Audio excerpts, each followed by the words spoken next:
선생님도 안녕하세요.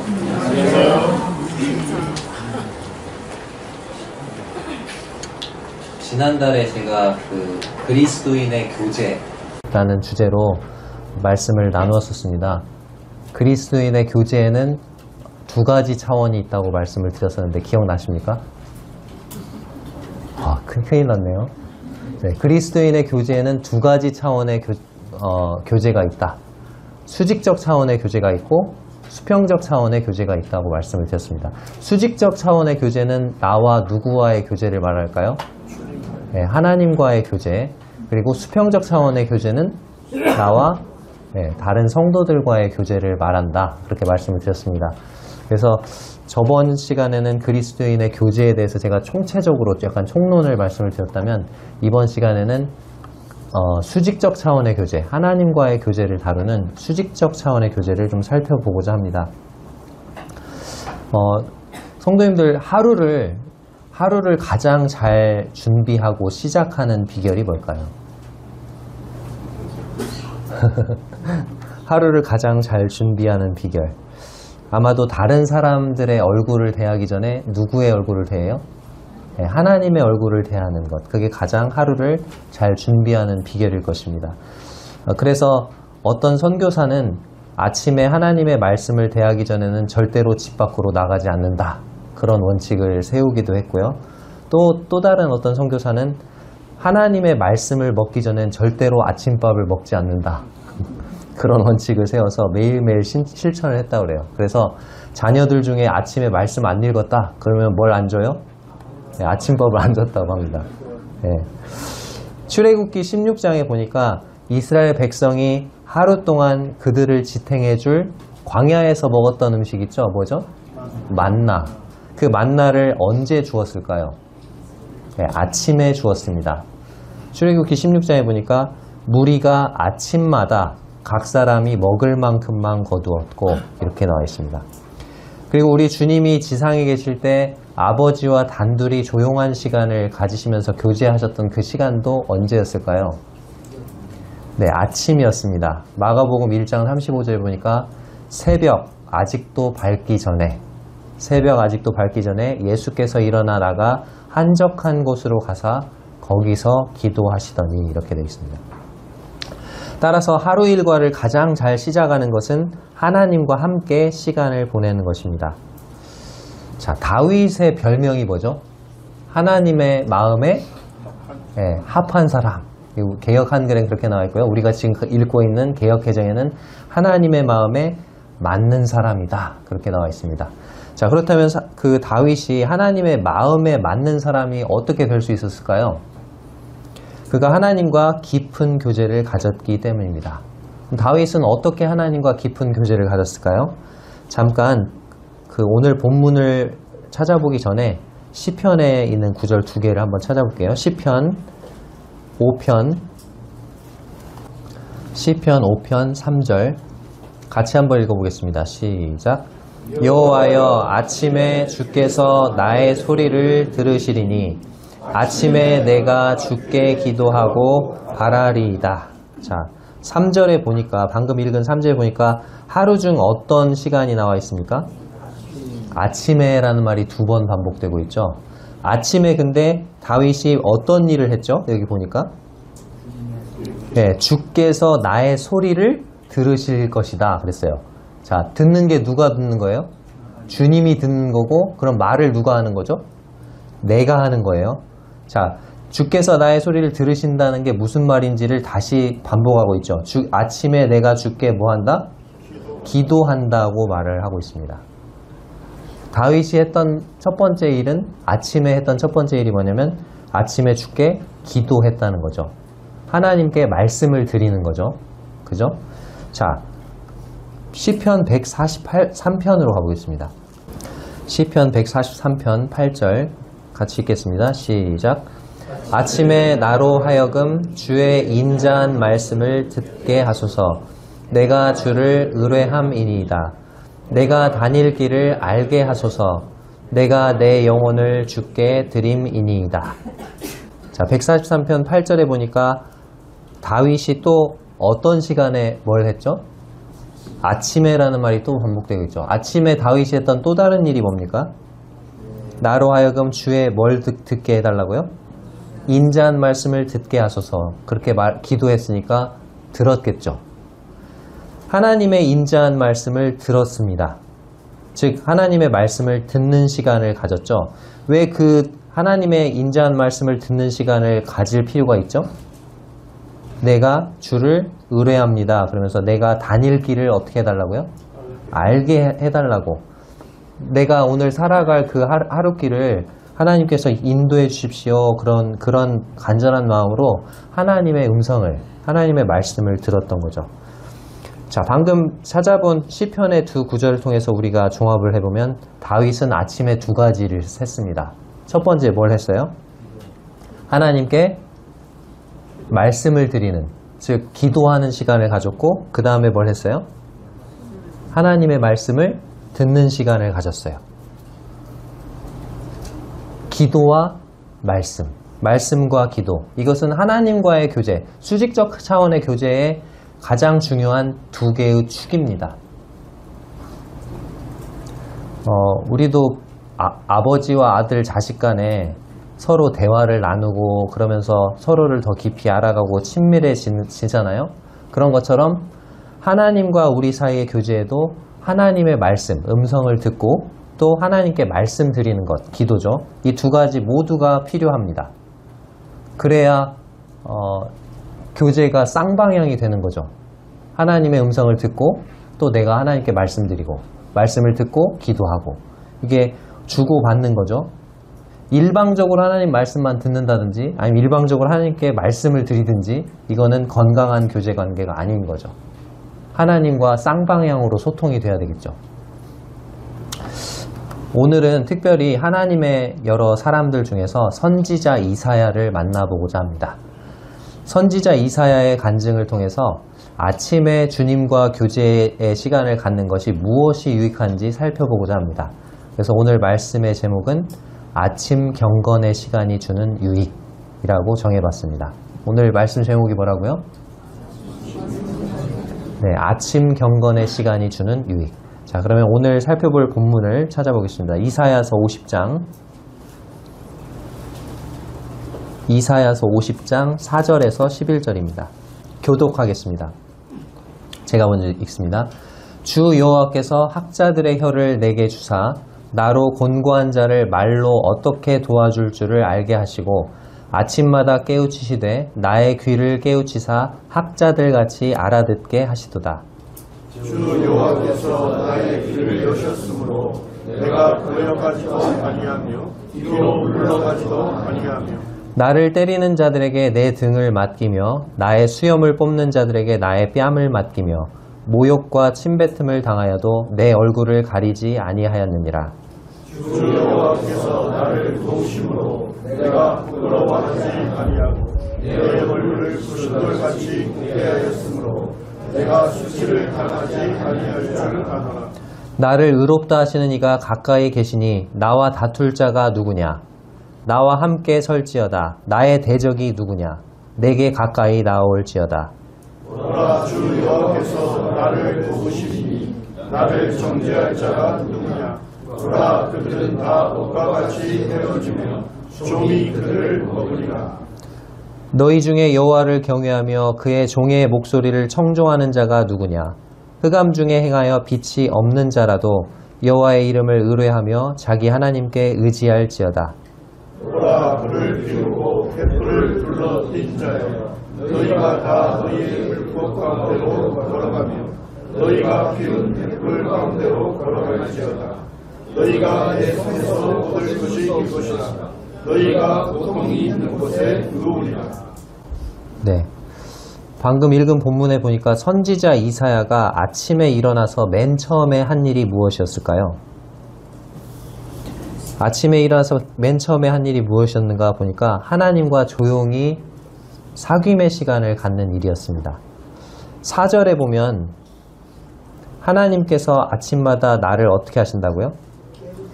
네, 깨우치시되라고 되어 있죠. 4절 중반에 보면 아침마다 나를 깨우쳐 주셨다. 그리고 나의 귀를 깨우쳐 주셨다. 그렇게 간증하고 있죠.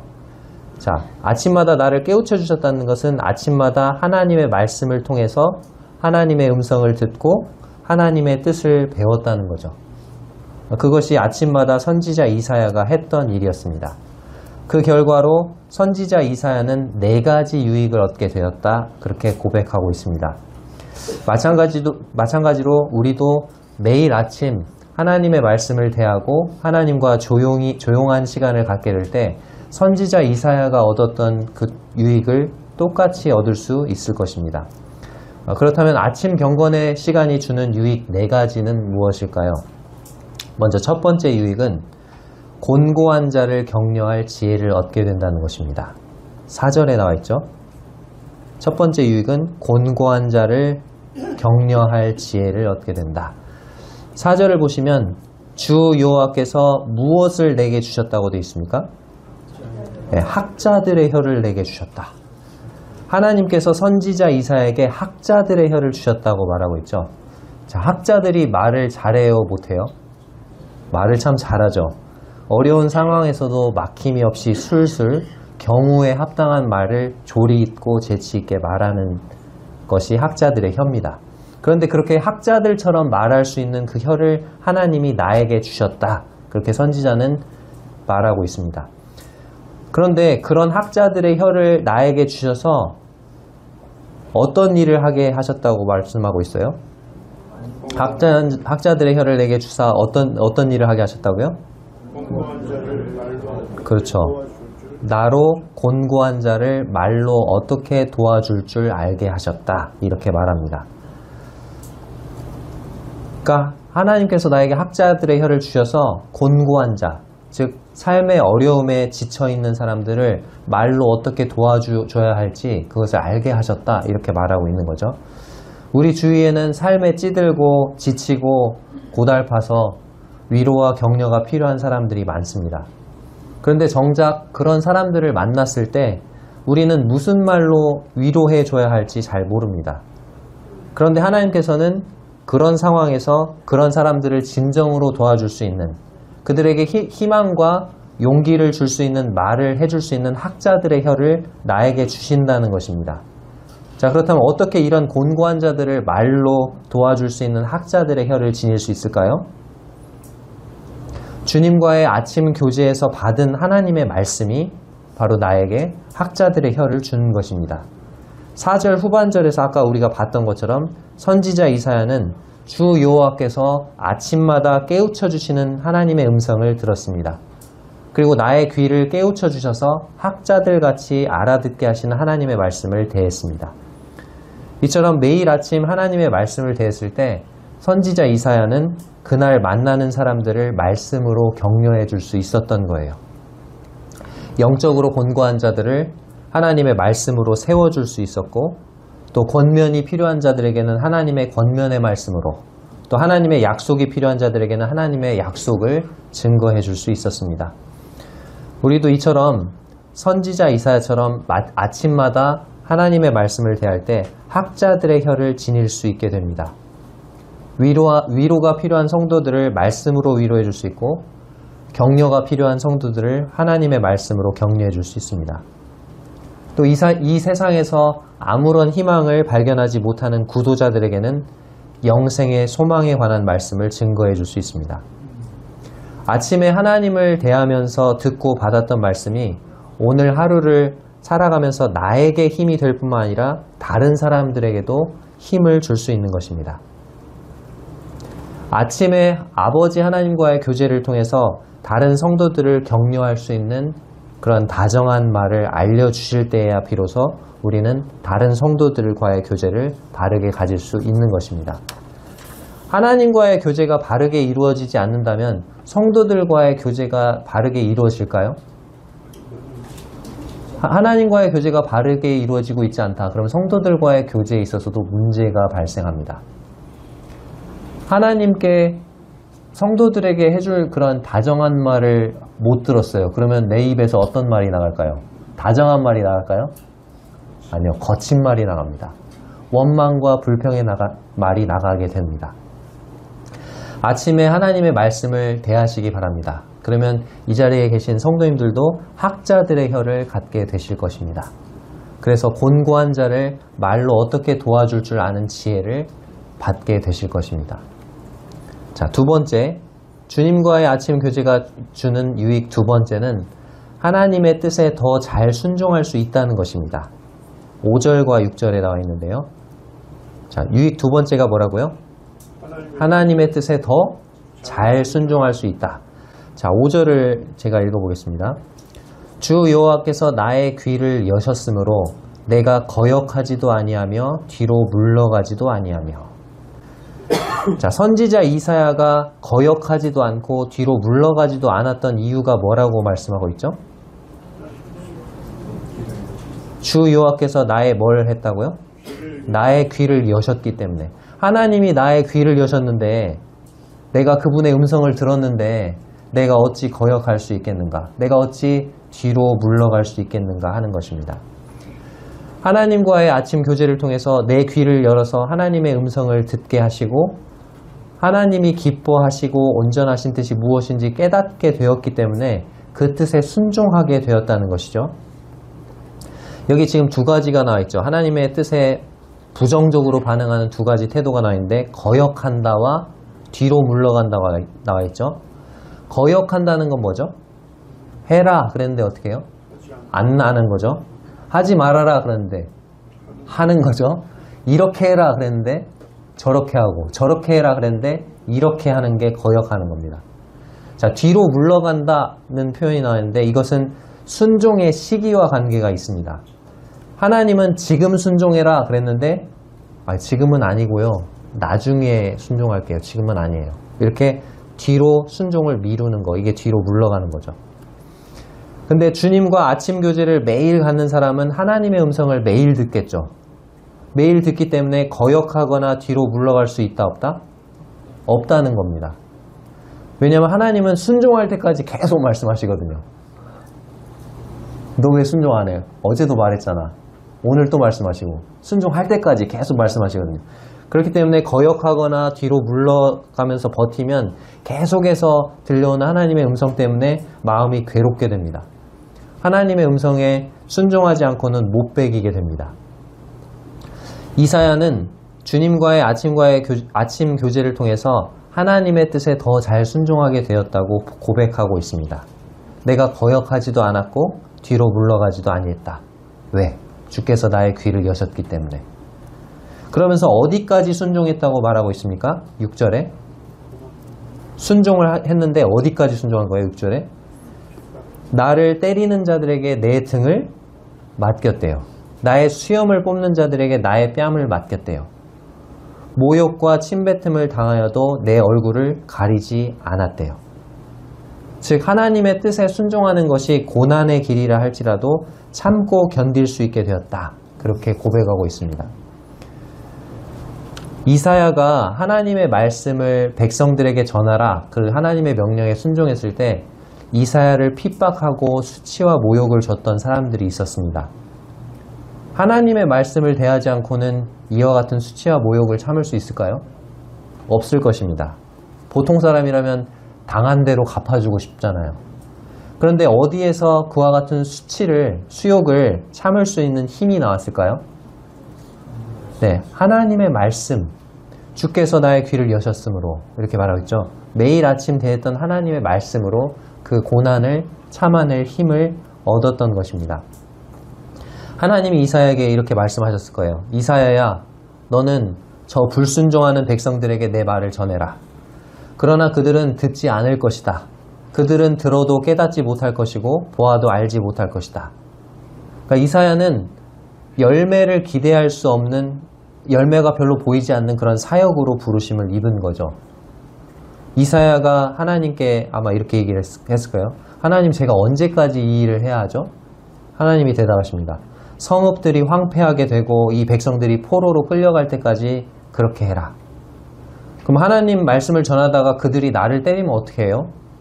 네 등을 맡겨라. 제 수염을 뽑으면 어떻게 합니까? 네 뺨을 맡겨라. 그들이 저에게 모욕을 주고 침을 뱉으면 어떻게 해야죠? 네 얼굴을 가리지 말아라. 그렇게 하는 것이 하나님의 뜻이라는 것을 알았기 때문에 이사야는 하나님의 뜻에 온전히 순종할 수가 있었습니다. 비록 그 말씀을 순종하는 것이 고난의 길일지라도 참고 견딜 수 있었던 것입니다. 근데 여기 지금 우리 6절에서 본 이사야가 당했던 고난이 누가 당했던 고난과 비슷하죠? 네, 예수님이시죠. 이사야서 50장에 나와 있는 이 여호와의 종은 이사야 자신을 가리키는 동시에 예수 그리스도를 나타내고 있습니다. 예수님도 하나님의 뜻이 무엇인지를 아셨기 때문에 거역하지도 않고 뒤로 물러가지도 않으셨죠.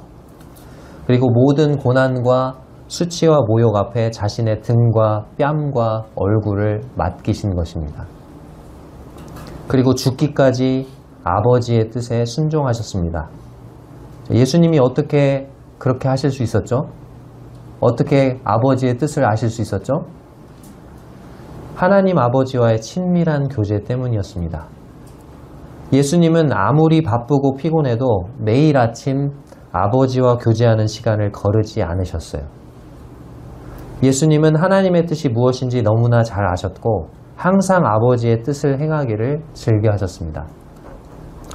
성도님들께 한번 질문을 드려볼게요.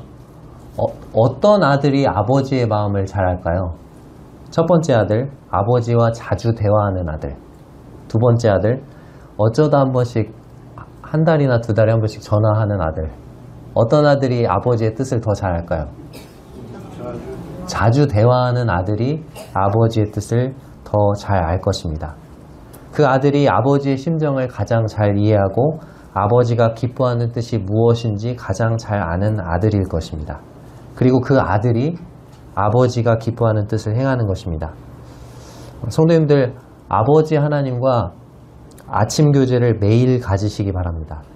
그러면 하나님이 기뻐하시고 온전하신 뜻이 무엇인지 알게 되고 또 그 뜻에 더 잘 순종할 수 있게 됩니다.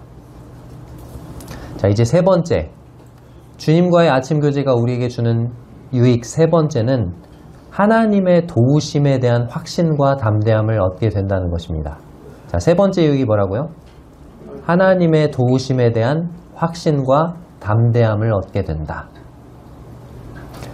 7절에서 9절에 나와 있는데요. 7절에서 9절을 보면 계속해서 반복되는 말이 있어요. 7절에서 9절을 제가 한번 읽어보겠습니다.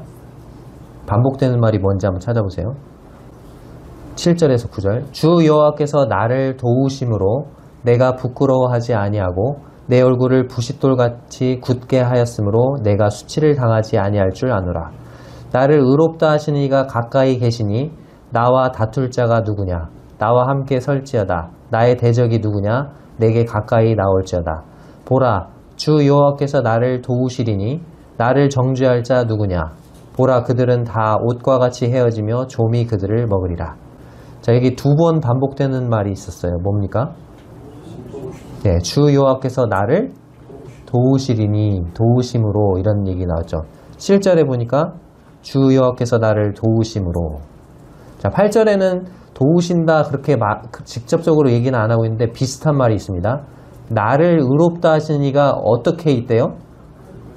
가까이 계신대요. 나를 뭐라고 하신다고요? 의롭다고 하신다고요. 의롭다는 게 뭐예요? 옳다.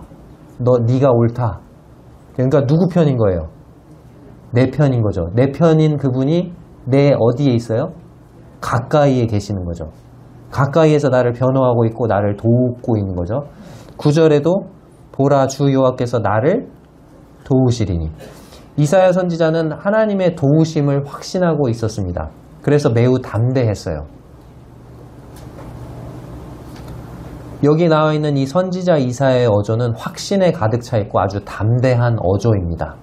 따라서 7절에서 9절을 읽을 때는 소심하게 읽어서는 안 돼요.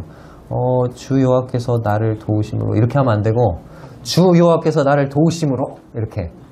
그리고 여기 나와 있는 것처럼 제가 다시 한번 읽어볼게요. 좀 더 강하게. 주 여호와께서 나를 도우심으로 내가 부끄러워하지 아니하고 내 얼굴을 부싯돌같이 굳게 하였으므로 내가 수치를 당하지 아니할 줄 아노라. 7절에서 9절 제가 다시 읽을 텐데 신약의 어느 부분하고 비슷한지 한번 생각해 보세요. 거기 찾아볼 거거든요. 8절 나를 의롭다 하시니가 가까이 계시니 나와 다툴 자가 누구냐? 나와 함께 설지어다. 나의 대적이 누구냐? 내게 가까이 나올지어다. 보라 주 여호와께서 나를 도우시리니 나를 정죄할 자 누구냐? 어디서 많이 들은 것 같지 않아요? 네? 로마서죠. 그쵸? 로마서 몇 장? 8장. 한번 찾아보겠습니다. 여기 손을 넣으시고 로마서 8장 31절에서 39절 같이 한번 교독하는데 방금 아까 그 선지자 이사야의 담대함과 확신의 어조로 읽어보겠습니다. 31절 39절 제가 먼저 읽습니다. 그런즉 이 일에 대하여 우리가 무슨 말 하리요? 만일 하나님이 우리를 위하시면 누가 우리를 대적하리요? 자기 아들을 아끼지 아니하시고 모든 사람을 위하여 내주시니가 어찌 그 아들과 함께 모든 것을 우리에게 주시지 아니하겠느냐. 누가 능히 하나님께서 택하신 자들을 고발하리요? 의롭다 하신 이는 하나님이시니 누가 정죄하리요? 죽으실 분은 아니라 다시 살아나신 이는 그리스도 예수시니 그는 하나님 우편에 계신 자요 우리를 위하여 간구하시는 자시니라. 누가 우리를 그리스도의 사랑에서 끊으리요? 환난이나 곤고나 박해나 기근이나 적신이나 위험이나 칼이랴.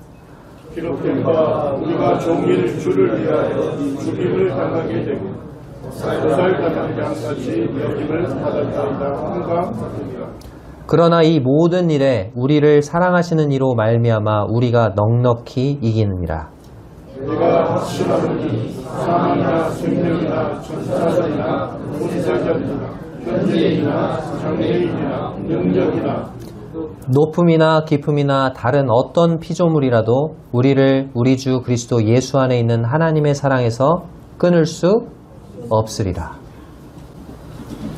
지금 이 로마서 8장 31절에서 39절의 그 내용과 비슷하죠. 이 구절을 읽을 때 우리도 확신과 담대함을 갖게 되잖아요. 그쵸? 여기 지금 하나님의 법정과 같은 느낌이 드는데 이 하나님의 법정에서 재판장이 누굴까요? 하나님이시죠. 재판관은 하나님이세요. 근데 그 재판관이 뭐라고 판결을 내렸어요? 33절에 누가 등이 하나님께서 택하신 자들을 고발하리요? 의롭다 하신 이는 누구시라고요? 하나님이시니. 의롭다라는 말은 법정용어로 무죄라는 뜻입니다. 무죄. 이미 판사가 무죄 판결을 내렸는데 누가 더 고발을 할 수 있겠느냐는 거예요. 그리고 지금 이 하나님의 법정에서 우리의 변호인이 있습니다. 그 변호인이 누굽니까? 변호인이 누구죠? 예수 그리스도. 34절 누가 정죄하리요? 죽으실 뿐 아니라 다시 살아나신 이는 그리스도 예수시니 그는 하나님 우편에 계신 자요 우리를 위하여 간구하시는 자시니라. 우리의 변호인이 바로 예수 그리스도. 우리를 위해서 죽으시고 우리를 의롭다 하시기 위해서 부활하신 예수 그리스도.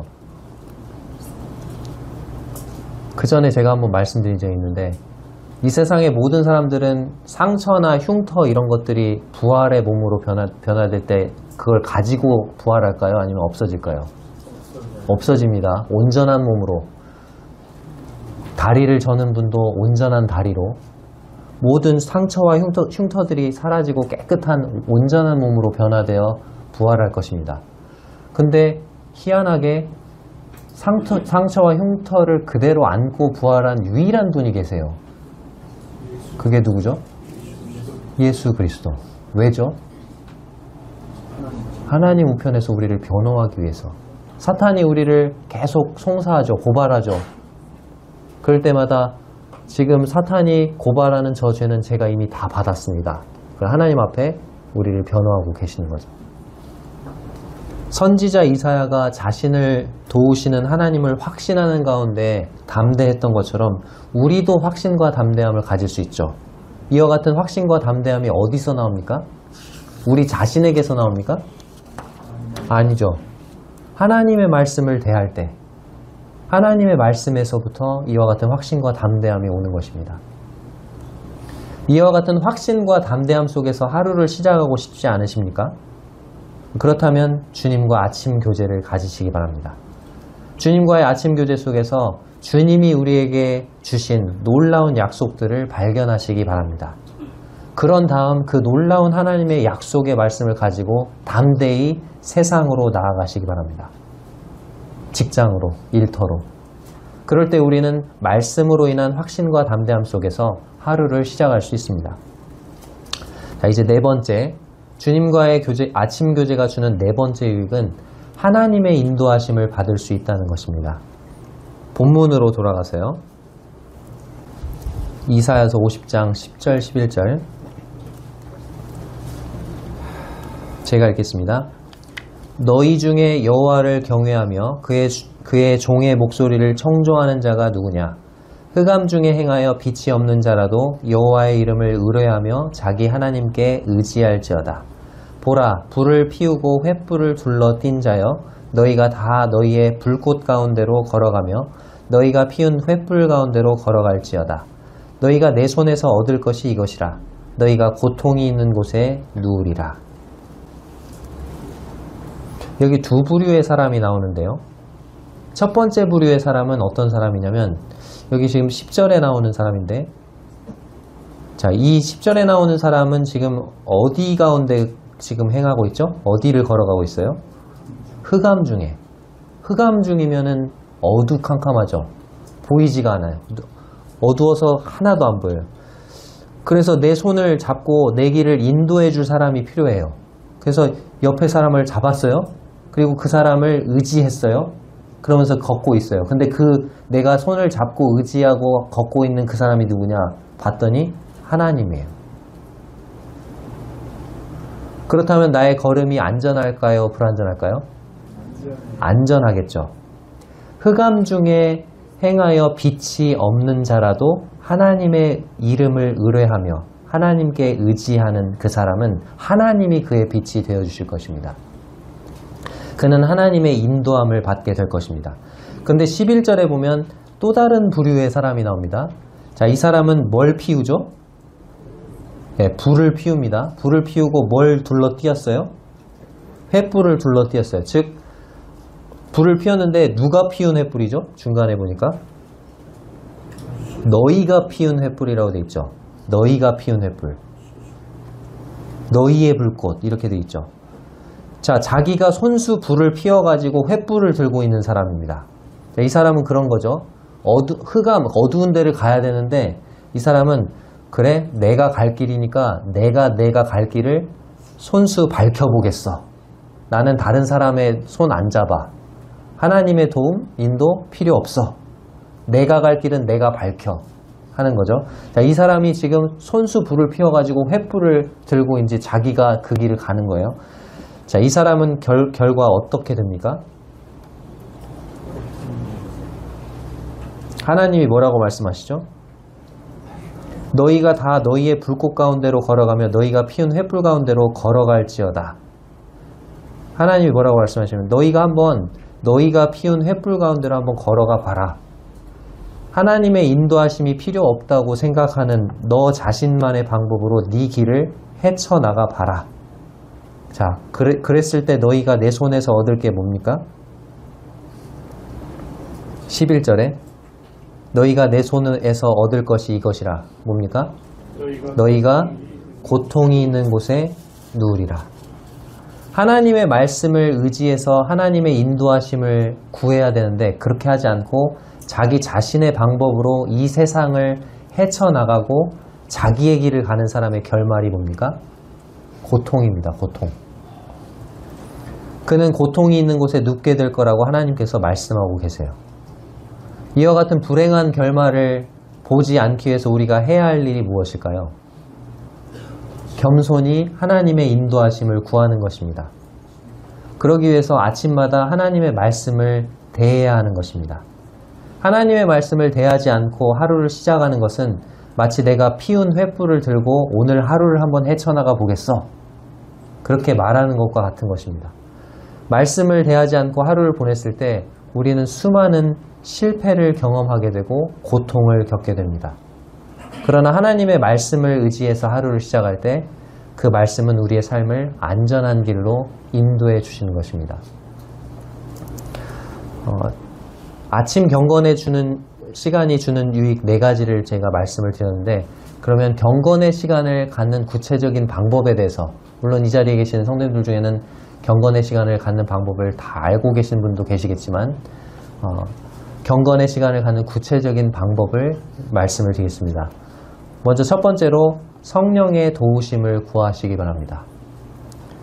다른 사람들에게 방해를 주지 않는 범위 내에서 작은 소리로 또는 혼자 속으로 이렇게 기도하시면서 우리에게 말씀해 주시기를, 또 하나님의 임재를 나타내 주시기를 하나님께 기도하시기 바랍니다.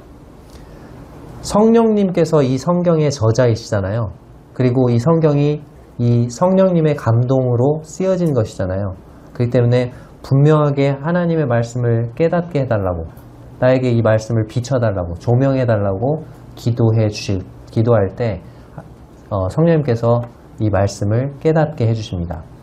자, 두 번째, 하나님의 말씀을 이제 읽는 거죠. 하나님께서는 말씀을 통해서 자기 자신을 우리에게 알려주시고자 합니다. 그렇기 때문에 우리는 귀를 기울여서 오늘 나에게 주시는 말씀이 무엇인가를 들어야 합니다. 먼저 본문을 선택해서 그 본문을 3번 정도 반복해서 읽으시기 바랍니다. 이것은 하나님의 말씀을 듣고자 하는 겸손의 태도, 그리고 하나님의 말씀의 권위를 인정하고 또 정성스럽게 읽으면서 우리의 마음을 집중시킬 수 있는 방법이 됩니다. 영적으로 소화할 수 있는 분량 이상으로 성경을 너무 많이 읽지 마시기 바랍니다. 대개 한 단락이나 한 장 정도면 충분합니다. 세 번째로 하나님의 성품을 찾아보시기 바랍니다.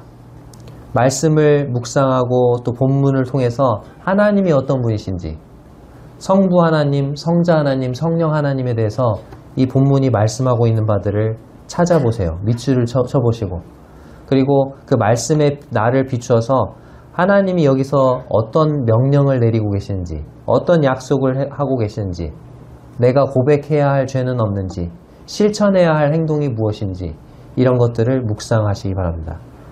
자, 4번째로 구체적으로 적용하시기 바랍니다. 적용이 없는 말씀 묵상은 열매 맺지 못하는 나무와 같습니다. 반드시 말씀을 통해서 나에게 말씀하시는, 내가 실천해야 할 바를 노트에 적어보시기 바랍니다. 노트에 기록하게 되면 불확실했던 것들이 확실해지고 기도하는 것이 구체적이 됩니다. 5번째로 말씀의 결과를 가지고 이제 하나님께 기도하십시오. 오늘 주어진 말씀에 순종할 수 있도록 하나님이 도와주시도록 기도하시기 바랍니다. 그리고 6번째, 그 말씀을 적용한 결과를 다른 성도들과 나누십시오. 이게 성도와의 교제죠. 말씀을 적용한 결과 이런 일이 일어났어요. 믿음의 형제자매님들에게 간증하십시오. 나에게 말씀하시고 또 약속하신 바를 신실하게 성취하시는 하나님, 나의 어려움에 개입하시고 위로하시고 격려하시고 소망을 상기시켜 주시는 주님을 간증하시기 바랍니다. 그래서 나만 유익을 얻는 게 아니라 이 말씀으로 인해서 다른 성도들도 함께 주님을 인정하며 그 주님께 영광을 돌리도록 하시기 바랍니다.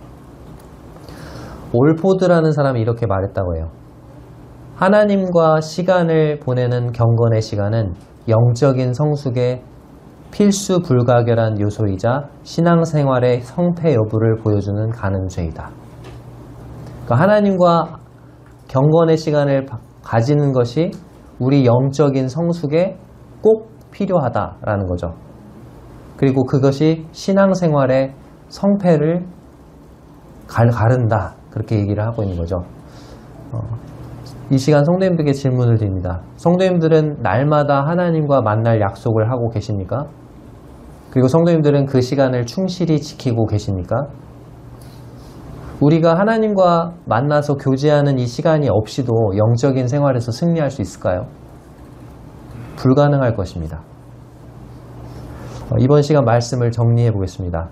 하루를 가장 잘 시작하는 비결이 무엇일까요? 사람의 얼굴을 대하기 전에 누구의 얼굴을 대하라고요? 네, 하나님의 얼굴을 대하는 것입니다. 선지자 이사야처럼 아침에 주님과 교제의 시간을 가지시기 바랍니다. 그럴 때 우리는 4가지 유익을 얻습니다. 첫 번째 유익이 뭐죠?